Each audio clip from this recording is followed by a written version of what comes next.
संसद में अमित शाह ने डॉक्टर भीमराव अंबेडकर का अपमान किया या नहीं किया, इस पर लंबी चौड़ी बहस देश भर में हो रही है। धरना, प्रदर्शन, तमाम चीज़ें हैं। प्रेस कॉन्फ्रेंस करना पड़ा अमित शाह को, नरेंद्र मोदी ने ट्वीट किया, तमाम खबरें हैं जो आप सुन चुके हैं। नई बात कुछ नहीं है, आज भी विवाद चल रहा है। लेकिन बिहार में भी एक ताज़ा विवाद है, वो मल्ला सियासत को लेकर है। मल्ला सियासत को लेकर यहाँ पर जो तूफान मचा है उसमें सोशल मीडिया का बहुत बड़ा हाथ है।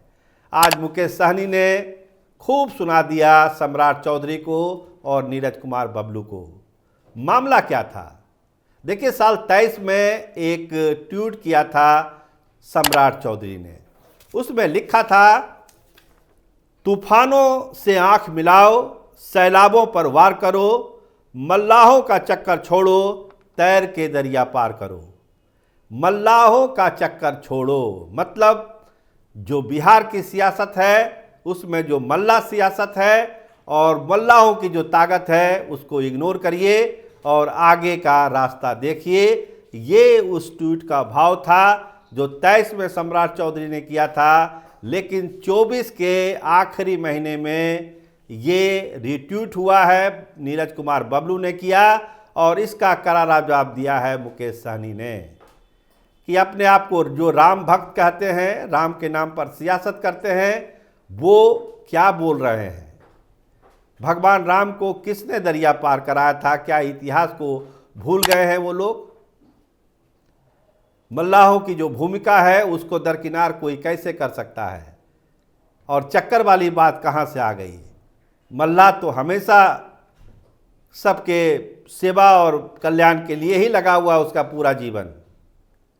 मल्ला तो केवल अपना हक और हिस्सेदारी मांग रहा है, इसमें चक्कर वाला तो कोई मामला है नहीं। तो जो रीट्वीट किया है नीरज बबलू ने सम्राट चौधरी के ट्वीट को, अब पूरा जो विपक्ष है यहाँ पर, खासकर महागठबंधन से जुड़े नेता हैं, उसको एक मुद्दा मिल गया है। जिस तरह से कल अंबेडकर जी वाले बयान को लेकर जो पूरा देश गहमागहमी में रहा, आज बिहार में मल्ला वाले इशू को लेकर बवाल मचा हुआ है। कहा जा रहा है कि मल्लाहों का अपमान किया है सम्राट चौधरी ने, नीरज कुमार बबलू ने और भाजपा में, इन पर कार्रवाई होनी चाहिए। मल्ला समाज इसको माफ नहीं करेगा। देखिए, चुनावी साल आने वाला है, बहुत कम समय बचा है चुनाव का। इसमें ढेर सारी बातें अभी होगी, छोटी छोटी बातें भी यहाँ पर बवाल मचा सकती है। कल क्या हुआ पार्लियामेंट में? अमित शाह के बयान को तोड़ मड़ोड़ कर पेश किया गया, आधा अधूरा उनका बयान सुनाया गया। जिसने पहली बार उसको सुना और देखा उनको लगा कि अरे अमित शाह ये क्या बोल रहे हैं। लेकिन अगर उनका पूरा वीडियो अगर किसी ने देखा तो फिर उनको ये एहसास हुआ उनको कि अरे ये तो पूरी बात में तो दूसरा संदर्भ है, आधा अधूरा संदर्भ सुनाया गया, इसमें तो अपमान जैसी कोई बात है ही नहीं। लेकिन एक परसेप्शन बनता है, परसेप्शन देश भर में बनाया गया और उसका जो सियासी फायदा होता है उसको आज भी उठाने की कोशिश हो रही है। तो ये जो 23 वाला ट्वीट है वो 24 में रीट्वीट हुआ और उस पर मुकेश सहनी को एक मौका मिला और मुकेश सहनी ने उस पर छक्का मारने में रत्ती भर भी देरी नहीं की। बवाल मचा हुआ है कि मल्लाहों का अपमान अगर भाजपा ने किया है तो भाजपा को इसकी सियासी कीमत चुकानी ही पड़ेगी। छोड़ेगा नहीं मल्ला समाज। कहते हैं कि चक्कर में नहीं पड़ना है, तैर के दरिया पार कराना है।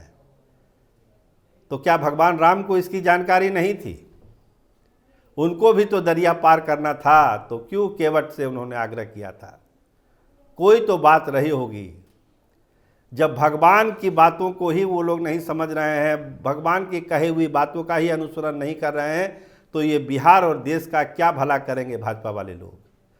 तो मुकेश सहनी के तेवर गर्म हैं, वो इस मुद्दे को एक बड़ा इशू बनाने जा रहे हैं और आने वाले दिनों में आप देखेंगे कि मल्ला सियासत को लेकर जो महागठबंधन है एक बड़ा आंदोलन भी कर सकता है कि इस तरह का अपमान अगर किया गया, समाज विशेष का अपमान होगा तो इसको महागठबंधन बर्दाश्त नहीं करेगा। ये तो थी मल्ला सियासत वाली बात, लेकिन अंबेडकर वाले मामले को लेकर जो सियासत हो रही है और उसकी आंच बिहार तक पहुंची है।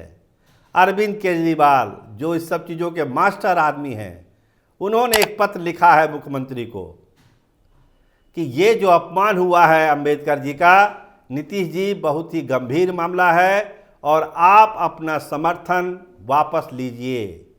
आपको अपना समर्थन वापस ही लेना चाहिए, क्योंकि करोड़ों करोड़ दलित भावना को ठेस पहुंची है अमित शाह के बयान से। क्योंकि जो संविधान के निर्माता हैं, जिन्होंने दलितों को आवाज़ दी है, कमज़ोर लोगों को आवाज़ दी है, अगर उन पर कोई उंगली उठाता है तो उसको आप चुपचाप क्यों सुन रहे हैं? देखिए, बिहार के बहुत सारे लोग दिल्ली में रहते हैं और अरविंद केजरीवाल इन चीज़ों को समझते हैं कि ये जो पत्र वो लिख रहे हैं मुख्यमंत्री को, उनके लिखने से तो समर्थन वापस नहीं होगा, लेकिन जो एक मैसेज देना है दलित वोटरों के बीच में, खासकर बिहार के लोगों के बीच में, उस मैसेज को कन्वे करने का ये एक अच्छा मौका है और अरविंद केजरीवाल इसके मास्टर आदमी हैं। अभी जनता दल यूनाइटेड की तरफ से इस पर कोई प्रतिक्रिया नहीं है और लगता है कि कोई बड़े नेता इसको रिएक्ट भी नहीं करेंगे, लेकिन अरविंद केजरीवाल ने अपनी पॉलिटिक्स शुरू की बिहार के संदर्भ में और उसको दिल्ली में उसको वो भुनाना चाहते हैं और इसी को लेकर उन्होंने ये पत्र भी लिखा है। क्योंकि दिल्ली जो चुनाव हो रहा है, केजरीवाल का हर चीज़ दांव पे लगा हुआ है। पंजाब के बाद दिल्ली पर ही उनको भरोसा है, क्योंकि बहुत सारे चुनाव इन दिनों वो हार चुके हैं।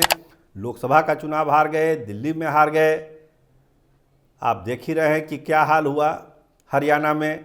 तो दिल्ली एक मौका अरविंद केजरीवाल को लगता है कि एक बार खुद से रिवाइव करना है तो दिल्ली तो उनको जीतना ही जीतना होगा। और जितनी बड़ी संख्या में बिहार के लोग रहते हैं दिल्ली एनसीआर में, उस तक पहुंचना है तो नीतीश कुमार को एक अपील तो करनी ही पड़ेगी। इसीलिए बिना समय गवाए, बिना देर किए उन्होंने एक पत्र लिख दिया है।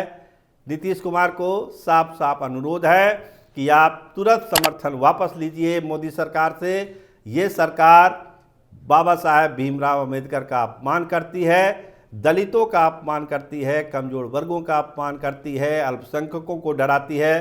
तो इस सरकार को आप समर्थन क्यों दे रहे हैं? तो एक सवाल पूछा है नीतीश कुमार से, अब नीतीश कुमार को इसका जवाब देना है। लेकिन सियासत दिल्ली से लेकर पटना तक गर्म है, मल्ला सियासत की भी, और अंबेडकर के नाम पर जो सियासत हो रही है वो भी गर्म है।